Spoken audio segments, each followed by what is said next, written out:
in Central Asia.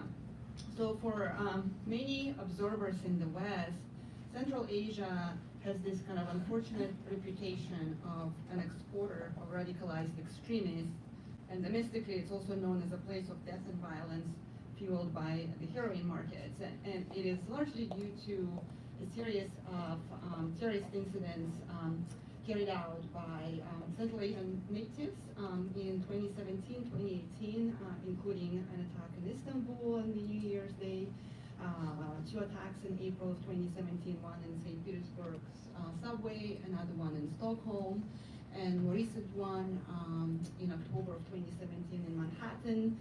And Edward also mentioned another recent attack that sort of was a copycat of the Manhattan attack, because there was also a jeep used in the attack that ran over, shot at, and then stabbed a group of innocent Western cyclists in July of 2018 in Tajikistan.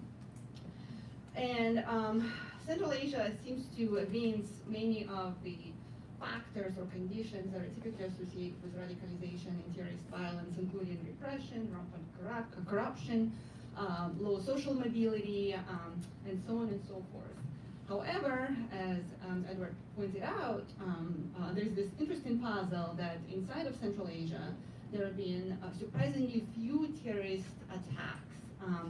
So this is, so during the period of 17 years since the 9/11 attacks, there have been 18 recorded attacks in Kazakhstan, 23 in Kyrgyzstan and Tajikistan, 10 in Uzbekistan, and 2 in Turkmenistan, according to the GTD, the Global Terrorism Data.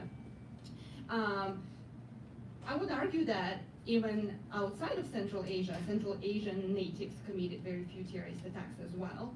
So the EU terrorism situation and trend reports for 2014-2017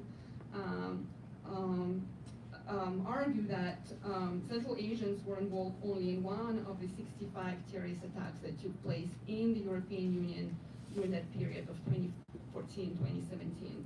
Central Asians committed only one of the 17 attacks in Turkey and one of the 27 terrorist incidents in the United States. So outside of the large numbers of the foreign fighters, the Central Asian natives, gauging just based on the number of terrorist attacks committed inside Central Asia or by Central Asians outside of Central Asia, there have been very, very few of those. And I'm kind of glad that the two analysts arrived independently at the same kind of conclusions. So I looked at all of the terrorist incidents committed within Central Asia between 1994 and 2016. So if we look at the proportion of the global population that are Central Asians, and then the total number of terrorist attacks that have been committed in the world. So Central Asians committed less than 0.2 terrorist events, and I could have excluded terrorist violence committed on the sidelines of the Tajik civil war, and that was committed immediately in the aftermath of the Tajik civil war. That proportion, that percentage would have probably been even lower. And this graph represents casualties, and that was another point that Edward made, that a lot of those terrorist attacks had few or no casualties. That spike that you see here, there was a series of explosions and shootouts in Uzbekistan in 2004, and so like 36 casualties, but a third of those, if not half of those, were the assailants themselves, and another half were the security service officers and law enforcement officials. So another striking feature of all those incidents of terrorist violence is that they involve very few casualties, and most of those casualties, so they're targeting law enforcement, they're targeting security officials, and they're targeting government agencies. So what we did, my co-author Lawrence Markovitz and I, we looked at each and every recorded and alleged incident of terrorist violence in Central Asia, and we found that terrorist violence is very complex. The nature of actors, there's a confluence of motives. Sometimes it's very, very difficult to classify a particular act of violence as sort of using a conventional understanding of terrorist attack. So we prefer to think about terrorist violence in Central Asia on a continuum where we can find incidents of or examples of the so-called political banditry, criminal jihad, violent intra-elite competition, grassroots jihad, and some very few instances of transnational terrorism. So in the Q&A, I can give you more specific examples, but for the sake of the presentation, I'll just define those in general terms.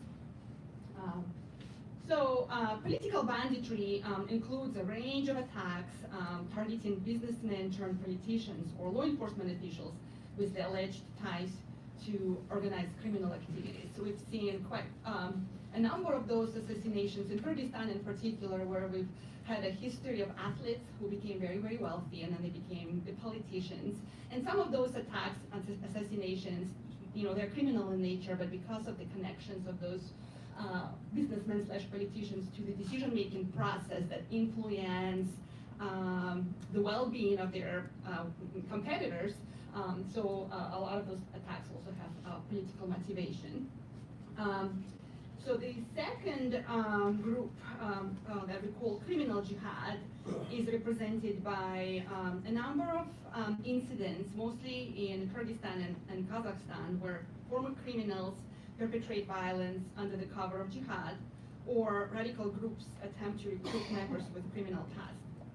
We do want to sort of dispel with this dominant narrative of the criminal gang turning terrorist cell, which is not very, very, very prevalent. We do see some of the kind of criminal group members peeling off and joining local cells, or we've seen a number of examples of individuals with criminal past joining terrorist cells, local terrorist cells, but this pattern is not nearly as prevalent as the government would like us to believe.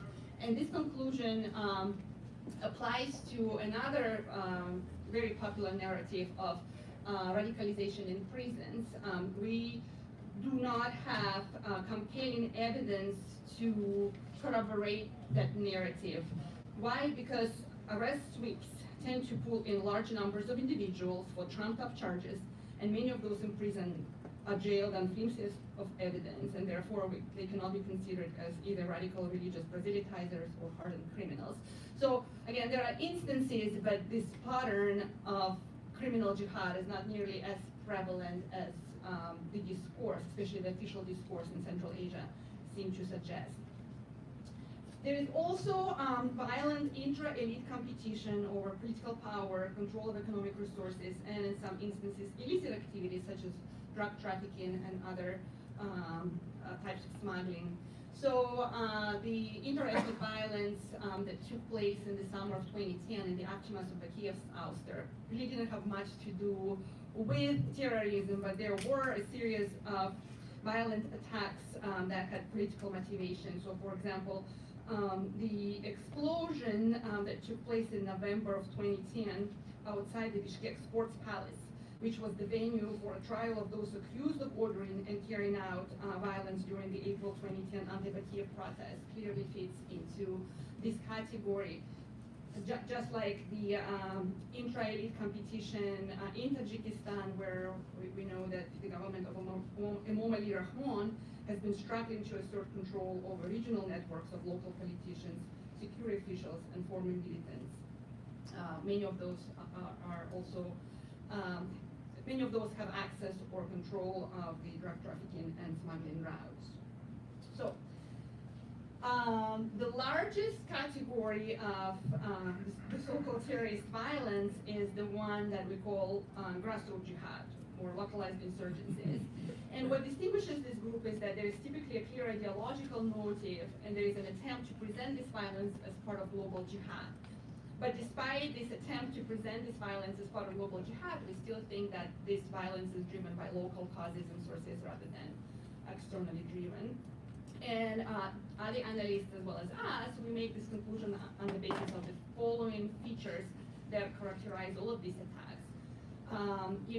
The attackers, the assailants, are typically very poorly trained. They use primitive explosives, which either go off prematurely or don't go off at all.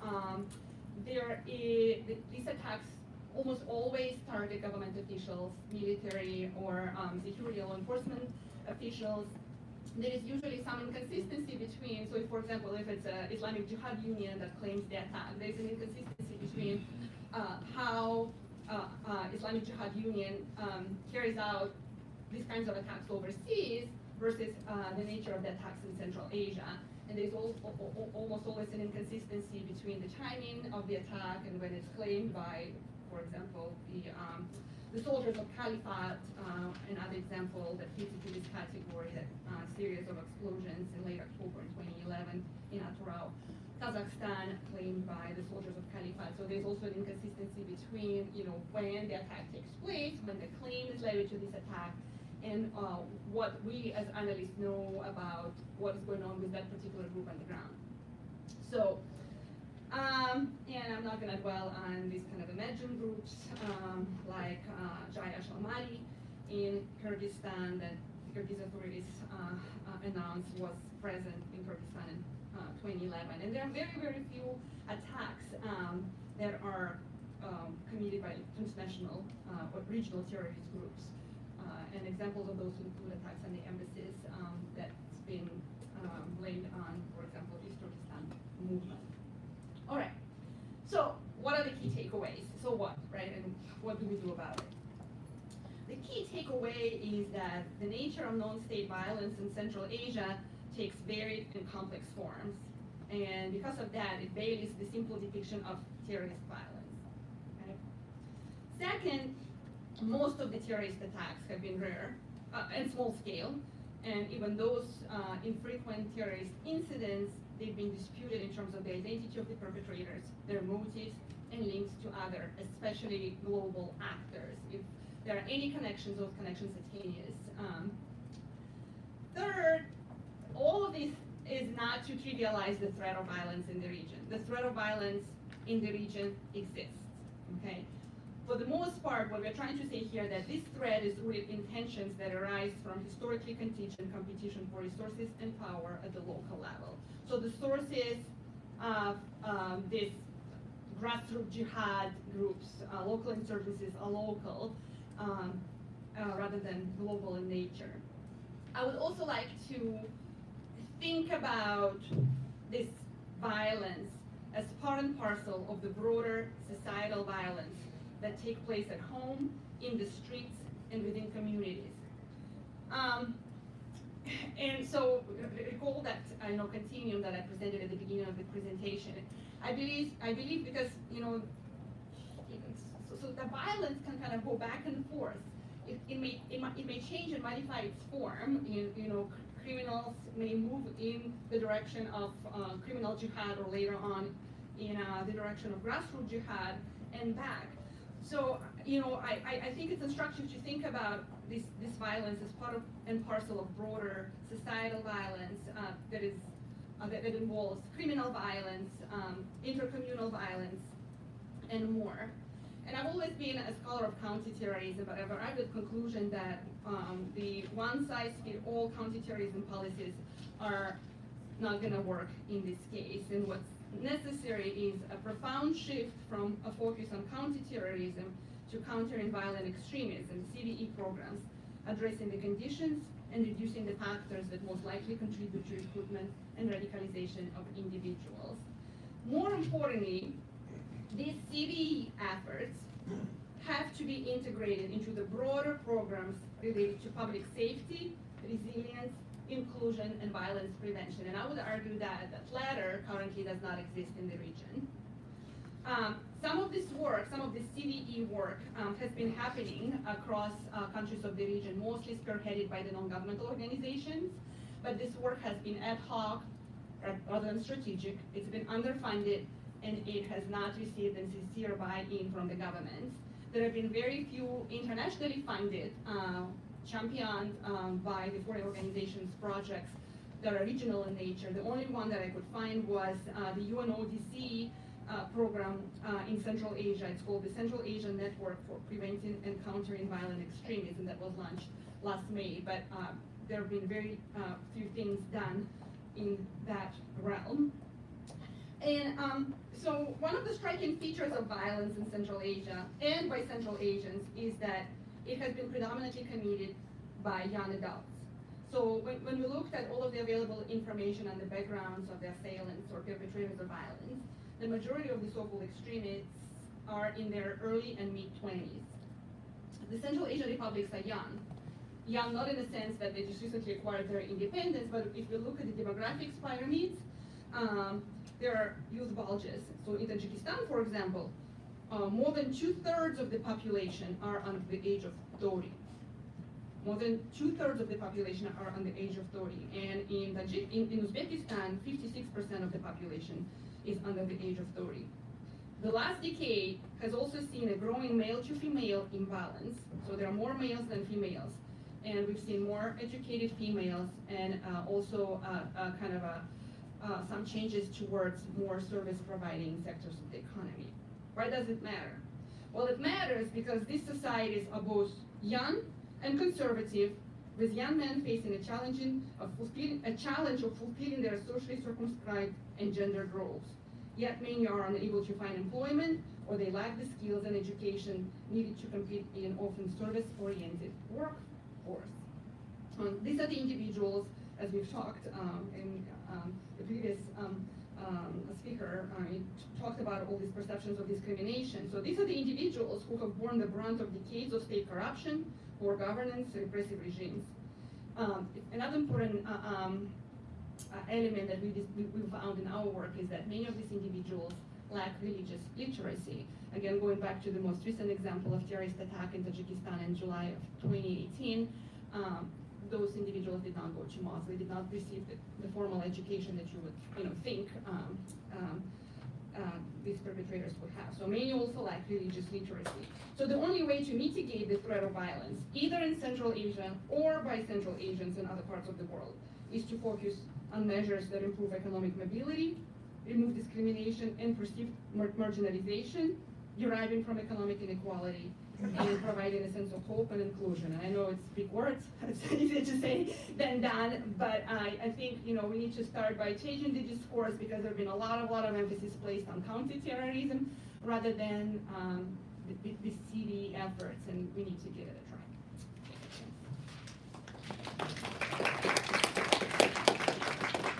Thank you very much. We already mentioned, already Central Asian migrants to Russia were mentioned. Let's hear more about it from Alexander Maya. Will you speak? Okay. With a PhD student at Columbia. Thank you, Nargis, for the introduction. I would also like to thank Marlene for the invitation and everybody who's here for staying until the end of the next panel. And I know that 4 presentations in a row can be a lot, so I'll try to keep it brief. As Nargis said, today I want to talk about migration from Central Asia to Russia, which is a topic that I've been following closely for the last 6 years, and that I think is central for the future of the region, even though it takes place outside Central Asia. And as you all probably know, Russia is the major destination for labor migrants from Uzbekistan, Tajikistan, and Kyrgyzstan. And according to Russian statistics, there are about 4 million citizens of these 3 countries currently living and working in Russia. And that's a number that has remained by and large stable over the last decade, despite various recessions and economic crises. What did change, however, and that's the subject of our presentation today, is how these 4 million migrants are perceived, talked about, and treated by governments, by state and non-state actors, both in Russia and in their home countries. So since 2014, when the first reports about Central Asians joining Islamic State came out, the Muslim migrant population in Russia has been gradually labeled a security threat. And I will argue that this process of securitization has taken on an increasingly transnational dimension, as it often involves the cooperation between the Russian and Central Asian governments, because it includes religious authorities from countries of origin and destination, and because it finds its expression in bilateral agreements and regional forums. But also outside actors like international organizations and even researchers have somewhat contributed to this discourse of danger that surrounds the presumed radicalization of Central Asian migrants. And I hope that my presentation will draw out some of the issues that arise from viewing group primarily through a prism of security. So I want to start, so let me start first with securitization in the classic sense of the term. That is a process by which state actors transform an issue into a security threat. And this is not necessarily because it is a real threat, but rather by framing a particular development in terms of its potential dangers and thus moving it into the sphere of national security. And I argue that this has happened increasingly in migration from Central Asia through associating it with the specter of Islamic radicalism. Russian state representatives have repeatedly labeled migrants as a security threat in public statements, and this kind of securitizing discourse has been formalized in official policy documents and also in legal practice. Some of you may remember the diplomatic squabble a couple of weeks ago that was caused by a statement by Russia's Deputy Minister of Interior, Igor Zubov, who claimed that, quote, huge numbers of Islamic State militants are being dropped off on the border with Tajikistan by helicopters from Pakistan. This claim was immediately rebuffed by the Tajik border guards, and a spokesperson from the Russian Ministry of Interior also walked it back. But there was a second part to this statement, precisely on the topic of migrants in Russia, that wasn't retracted, and that I would argue stands on a long tradition of similar statements from security officials in the Ministry of Interior to the Federal Security Service, all the way up to President Putin himself. And Zubov argued that even though migrants in Russia have become more law-abiding, the ideology that they bring to Russia and their intentions require heightened attention from security officials. And this is reminiscent of the statement by Alexander Bortnikov, the director of Russia's Federal Security Service, that he made a week after the terrorist attack in St. Petersburg in 2017, where he said that labor migrants from the countries of the Commonwealth of Independent States form the backbone of terrorist groups in Russia. And President Putin similarly claimed in a Security Council meeting in April 2016 that members of international extremist and terrorist organizations are, quote, trying to take advantage of illegal channels of migration. This discursive fusing of migration and terrorism also finds its reflection in policy documents, Russian policy documents, such as the 2014 strategy for countering extremism that describes unregulated migration as one of the main factors giving rise to extremist tendencies in the population, and the new migration concept that was passed just at the end of last year that links national security and the countering of terrorism and extremism to the regulation of migration. And on the implementation side of things, in 2015, the Russian Federal Migration Service was dissolved and its responsibilities transferred to the Ministry of Interior, leading to the result that migration control has become the almost exclusive domain of security forces, and especially in the wake of the St. Petersburg metro bombing in 2017. This kind of anti-terrorism and migration control were increasingly merged. We've seen raids by the FSB of migrant apartments and of organizations that issue registrations to irregular migrants. And what I think is important here and to note is that the securitization of migrants is not just restricted to Russia, but that it also takes place in its country, in the migrants' countries of origin. Here you can see a similar discourse that is taking hold and similar laws that are being passed, adding to it a certain transnational dimension of government.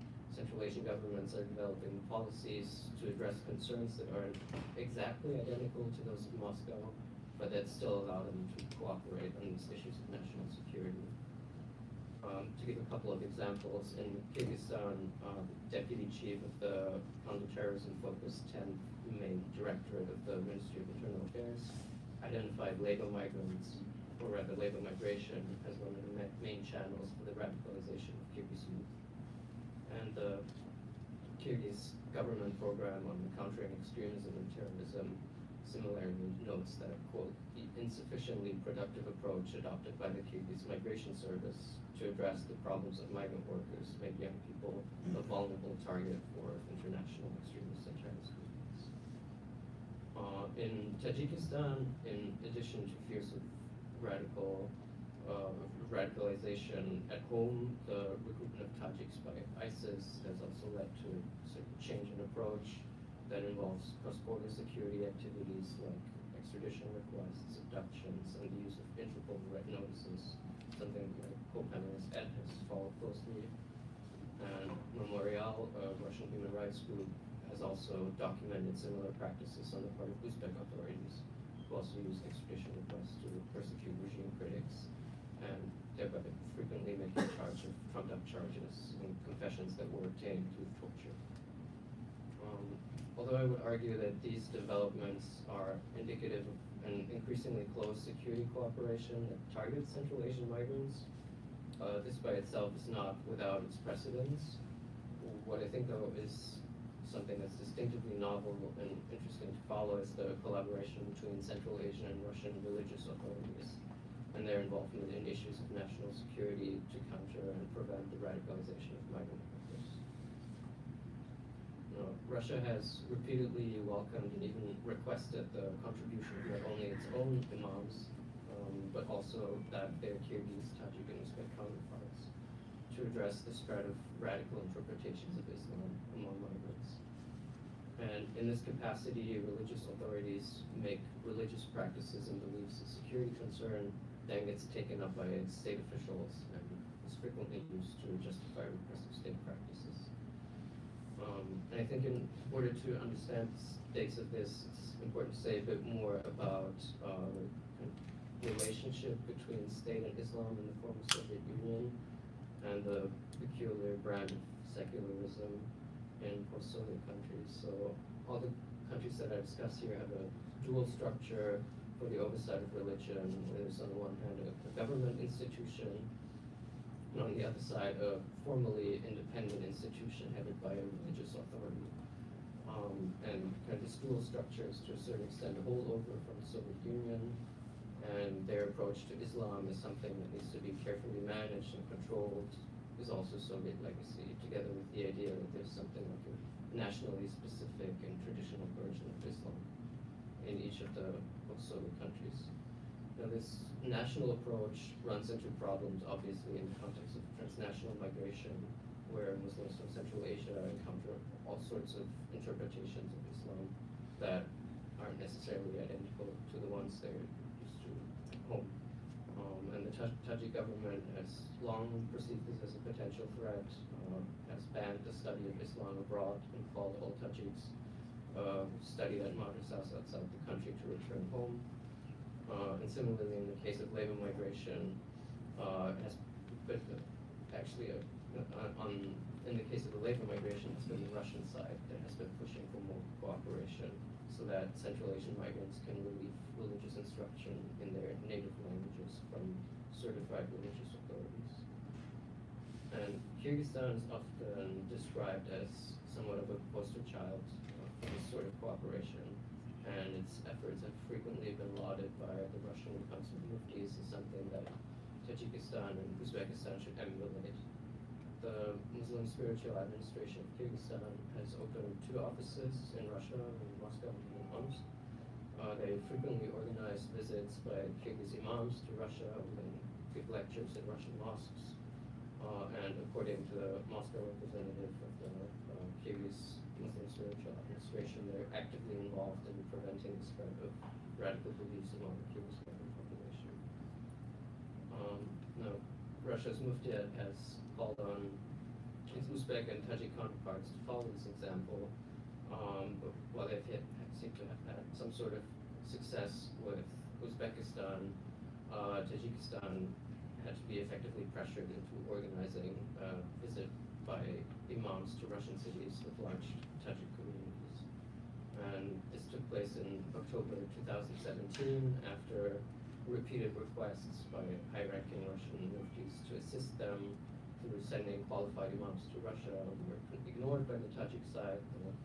The head of Russia's Muslim Spiritual Council, gave an interview where he effectively singled out Tajikistan for failing to support its Russian partners in preventing and countering the threat of radicalization among the migrant population in Russia. And almost immediately following the statement, the Tajik government announced that it had ordered a group of imams to visit Russia and conduct quote-unquote educational work among migrants. The delegation visited Moscow, St. Petersburg, and Yekaterinburg. And the head of Tajikistan's Ulama Council, who headed this delegation, gave a lecture in Tajik at Moscow's Cathedral Mosque, where he cautioned his listeners to be wary of the influence of radical groups and calling them to follow the preaching of official imams in Russia. And the visit also led to the signing of an agreement to organize further such visits. This sort of cooperation is not just limited to bilateral agreements.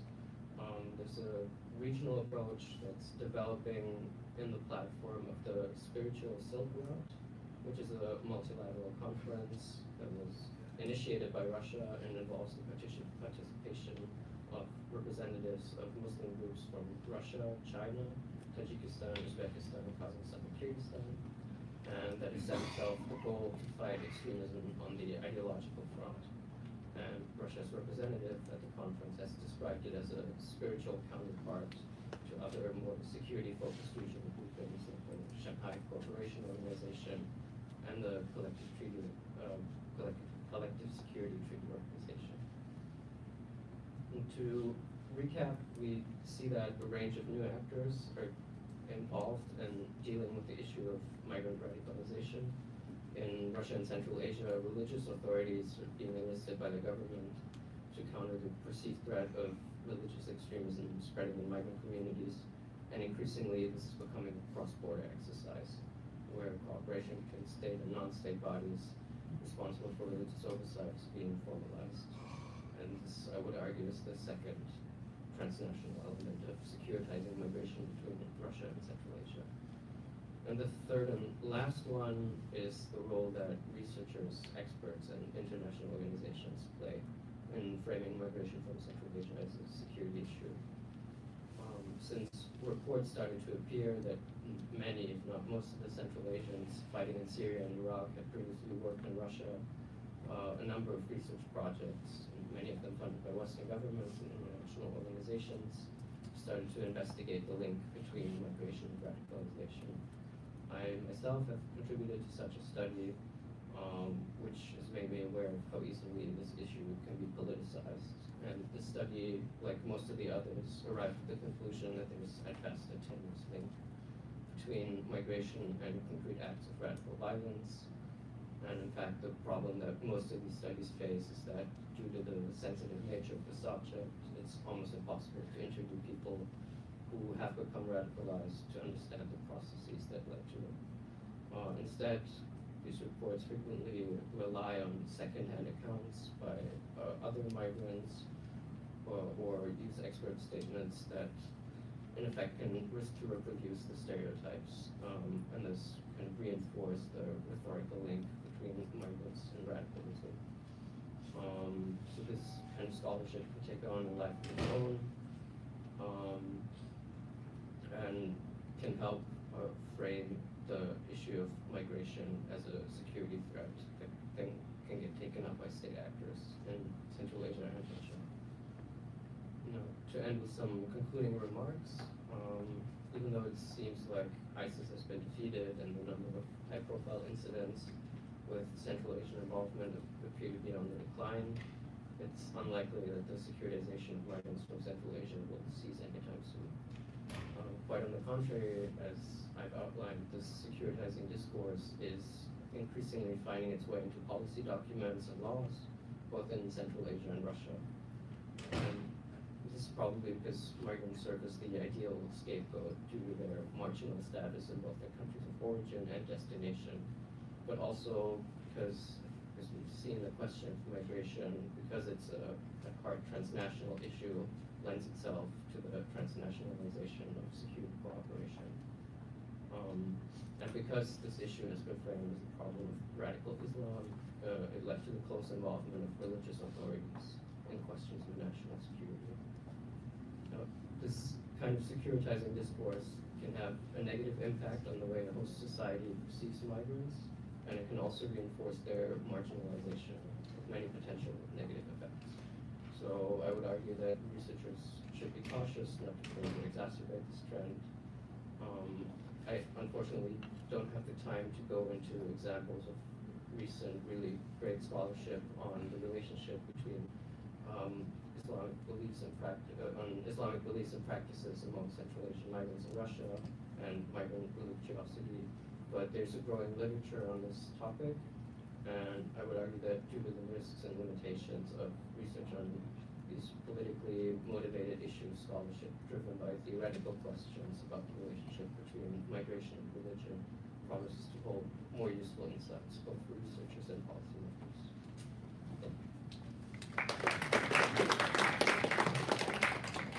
Thank you very much for excellent presentation based on solid research, a lot of data points and self-reflection also. Let's open the floor for questions. And actually, I noticed that panelists were also taking some notes. If you want to address something, you can always introduce your answer. Okay. Let's take first three questions.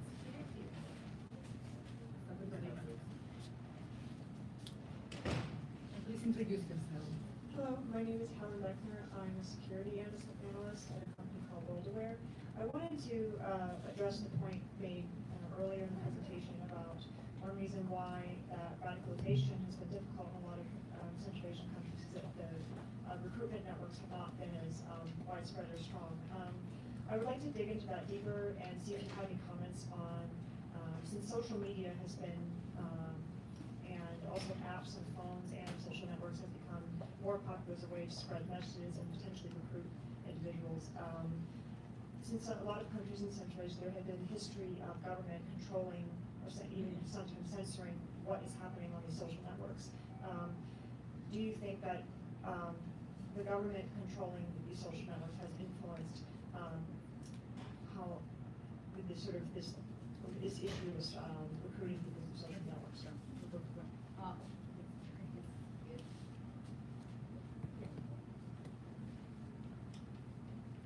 Stanley Copeland. During the Vietnam War, we had the domino theory. We didn't have dominoes fall, but one did fall, Cambodia. And that was really bad. We have seen people from Central Asia getting trained in Afghanistan. Just this past weekend, there was a battle in Afghanistan, and the Afghan soldiers fled across the border to Turkmenistan. The conflict may spread, and that, I think, is the worst part of the extremism. I don't see anymore how you can discuss the political stability of the region without looking at the implications of the conflict in Afghanistan.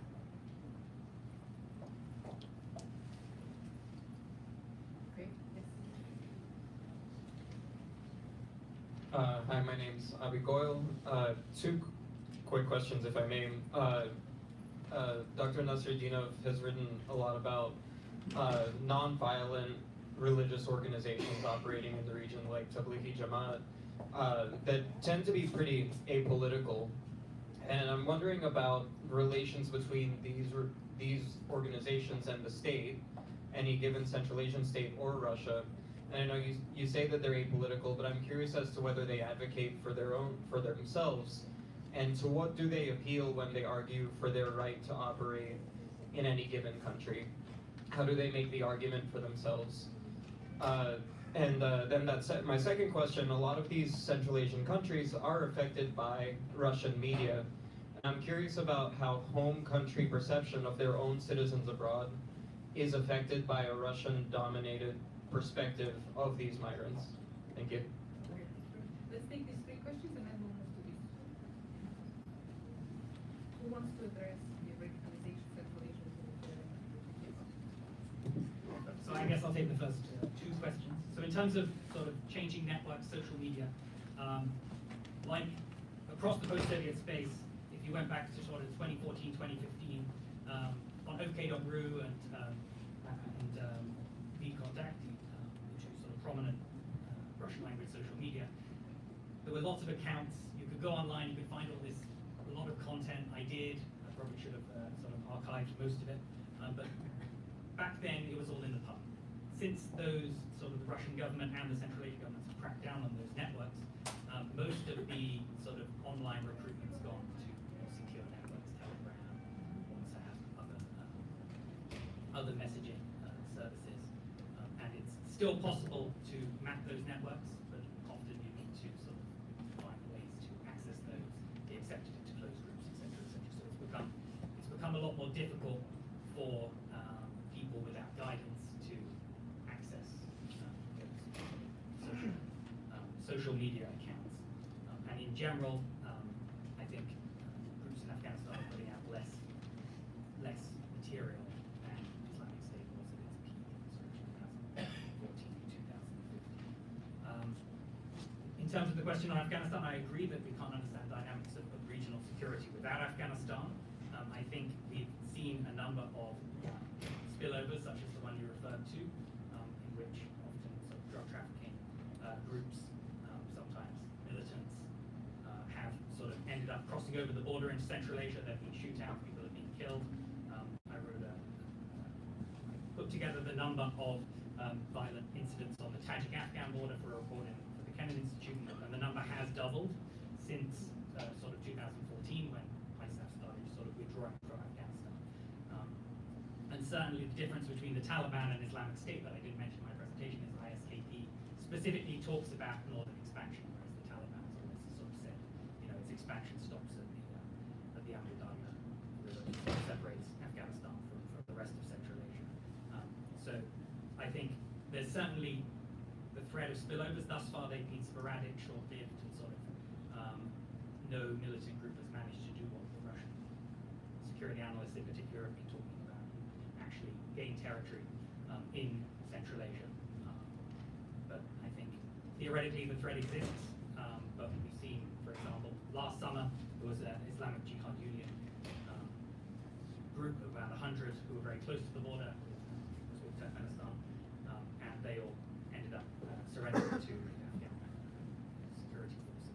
So we certainly there's a possibility, and I think it's something to watch, but thus far it's been sort of sporadic and short.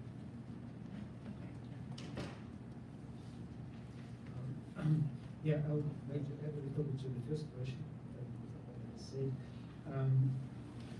Yeah, like the research, the results of our research specifically to the dangerous nature of these depersonalized sources of information about religion, which are mostly internet sources. TV is not that significant, but mostly internet. And so young people who do obtain information from social media, from online sites, many of which are originated in Russia, especially in Kazakhstan, right? So they are more vulnerable, right? And it is very difficult for the government to control that. Right? It's such a vast sphere and such a vast space, which is impossible to monitor, particularly if you want to keep the freedom of media in the country, more or less on a higher level. Right? It might be easier in countries like Turkmenistan and Uzbekistan to but in Kyrgyzstan, if you claim that you give freedom of speech, it's really impossible to control, and particularly spaces like WhatsApp. This right now has become one of the major kind of platforms for discussing these kind of issues and for. As for the questions on the peaceful groups, which is the Jamaat, again, sort of our research shows that we have included 5 groups which are legal, right, in Kyrgyzstan, and it was very important for us because particularly if you look at the anti-terrorist policies in Kyrgyzstan in comparison to our neighbors such as Kazakhstan, Uzbekistan, Tajikistan, and Turkmenistan, this always comes up into the discussion, right? Many of these groups are banned, right, in our neighboring countries. Yeah, and usually if the banning originates in Russia, right, then the recommendation is made to the CSTO organizations and other members than these groups. And Kyrgyzstan so far was the only country that remained independent, right, of Russian policies and CSTO policies. And so it was important for us to see, right, whether sympathy with these groups had a positive effect. And as I said, the results show that he has sympathy with Hizmet and the true effect is to very popular Turkish groups, which are also banned in Russia and Kazakhstan. Really a score on the resilient side. Tablighi Jamaat is always consistently in the middle. Yeah? So it's sort of, the two groups which score higher on vulnerability are Salafis and Sunni nationalists. Elsewhere, not in this report, we continuously argue that this freedom of religion and the opportunity for peaceful groups to exist does play a major role in countering spread of radical ideas, because they operate on the ground level, right? And by being popular and being apolitical, they make a strong competition to these more radical groups, right? And thus, sort of our research, the one that I represented, to a large degree, basically supports our previous findings. Just a couple of points to add to Edward's answer on the recruitment networks. So at its height, ISIS was the best funded terrorist organization, right? It was able to generate a lot of income from sales of oil, human trafficking, extortion networks, drug trafficking, you name it. Today's ISIS is not the ISIS of 2014, 2015. It has lost most of its territory. It has lost most of its funding revenue streams. One of the reasons for why it has resorted to children and women as suicide bombers, or the elderly people as suicide bombers, because it has been losing its manpower. It has been, so even though it has been able to push out all of its propaganda campaign stuff, but it does not have the same kind of aptitude at doing that as it was able to 2 years ago. Number one, and number two, because of the loss of the territory, it has lost, it is no longer the kind of magnet it was in 2015.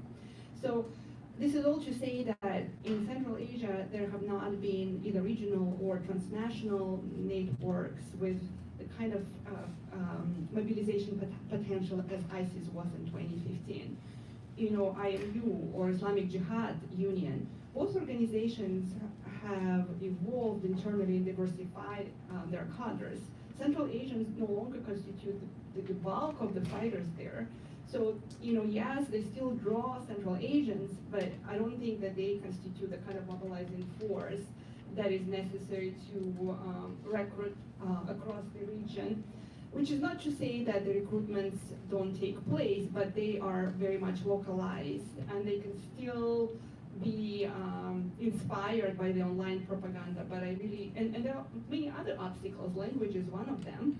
Again, due to a lot of those who join those local jihadist cells, they don't speak Arabic. They also don't speak the languages of their neighbor states, so they cannot really form, all research has shown, if you want to conduct drug operations, or if you want to conduct insurgency operations with your neighbors, you better, know the language that they speak.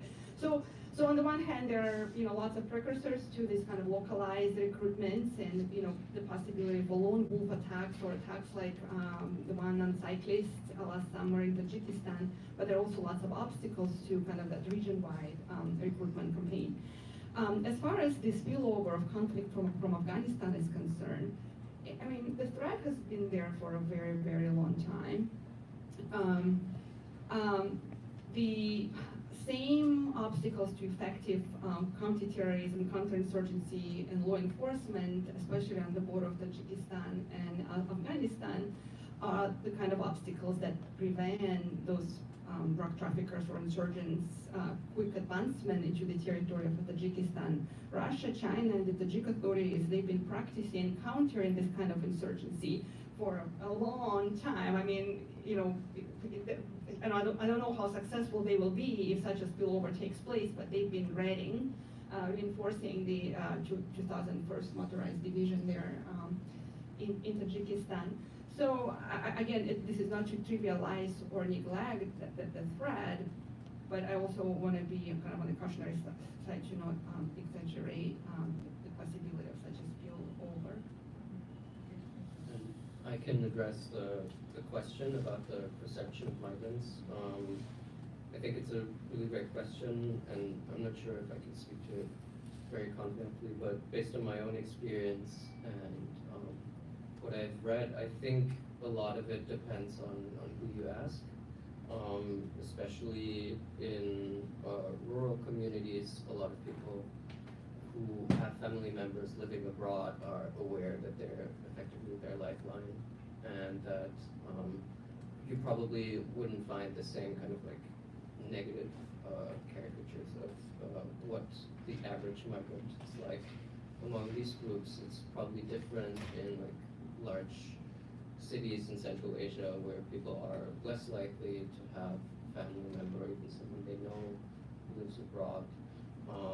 So there, I think it's possible to find similar portrayals. I'm not sure if the Russian media is primarily to blame for this. I think if there's one thing that's universal about migration and migrants is that they're perceived as a problem everywhere, and we could find similar portrayals in like European American press as well. But yeah, and infamously, the former Uzbek president Islam Karimov was called Uzbek migrants lazy. So I think like that's a very a deep-rooted discourse in Central Asia as well, but probably with differences based on where you are in the US. Thank you. Let's take a question from here. Okay, yes. Okay, let's go back. You can have one question, please. Oh, just a quick comment. It turns out that when Iranians talk to North Koreans about nuclear bomb collaboration, since there aren't many North Koreans who speak Farsi and even fewer Iranians who speak Korean, when we get lucky and catch a phone call or something, turns out it's in English. And surprisingly, that's sometimes the case amongst these groups as well. So the very culture that they're trying to attack is giving them the language that they use to collaborate with each other. Not only the language.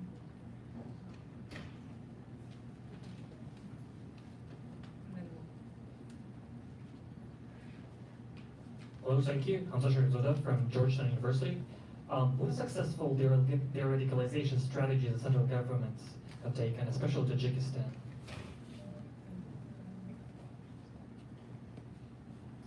Hi, thank you to all the presenters. My name is Alex Zito from Navanti, research consultancy here in DC. My question's for Emil. Actually, I have a sequence of questions around your finding about discrimination being such a central element. First, what was the sequencing of the mixed methods? Did the qualitative interviews allow you a chance to go more in depth into the experience of discrimination and the impacts in that and the interrelation with peers or family or community? If you were planning more research to follow up on that finding, what are some of the things that you would want to explore further? Thanks. Okay, thank you. Let's take. Thank you. Michael Choi Kim with the Department of State. So, a couple of things. Emil, thank you very much for your presentation. I was really struck with the slides in terms of the various areas in Kyrgyzstan. How you, bear with me, you mentioned Narian, Chui, Bishkek, and Issyk. There's a case where actually Issyk has been experiencing a lot of burning of Protestant churches, Baptist or Pentecostal. Apparently, there's a website dedicated to Religious Freedom Forum 18 that's been writing about this. So I find it interesting because it's physical. And, imams with local Muslims pretty much, intimidating the Christian community over there. So I'm wondering your thoughts about physical. For me, there seems to be similar dynamics as in southern Kyrgyzstan, just probably the remoteness, the lack of economic opportunities for youth. I've heard a lot of stories in the south, or in terms of the south, of people becoming imams just because they don't have much to do. They start going to the mosques, and the next thing they know, they're imams. They're calling themselves imams. I'm wondering if the same dynamic in Istanbul. And Alex, thank you for what you're talking about. Unfortunately, I missed that name of that Kyrgyz agency that the Russians invite. I find that very peculiar. Of course, Alex and all of you probably know what happened. Was it 2010 when there was all that fighting between ethnic Uzbeks and Kyrgyz in the Fergana Valley. I forget the name of the city. I should know, but the thing is, I find it ironic the Russians are inviting and saying to Tajikistan and Uzbekistan, if I heard you correctly, that follow the Kyrgyz when Kyrgyz have their own problems with minorities, in particularly ethnic minorities, and I guess many would argue that all the violence and the bloodshed that happened in Osh the presenters mentioned grievances, and I think that's still a big grievance historically for that region. So, do the Russians appreciate this, or yeah? Thank you.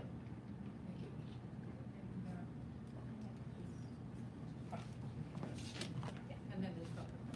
Hi, my name is Naomi. I'm representing ABA Raleigh. I'm a Mongolian myself, and I have a special question for Dr. Emil. For that research, I know it was a straightforward factors, but have you thought about including the drug use in the factor for the radicalization? And also, other speakers feel free to comment about the drug use in counterterrorism and how they use it to recruit the members. Thank you. Yes, and the last question.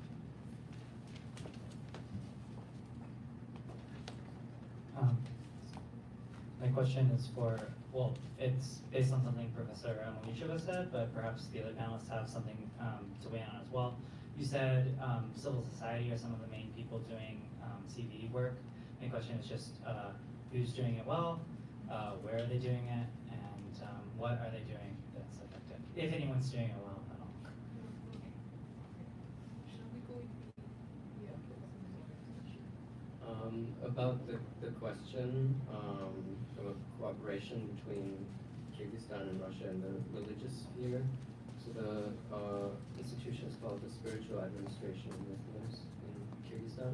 Spiritual administration Of Muslims. of Muslims. Thank you. And I think the reason why Russia sees it as an example for other Central Asian countries has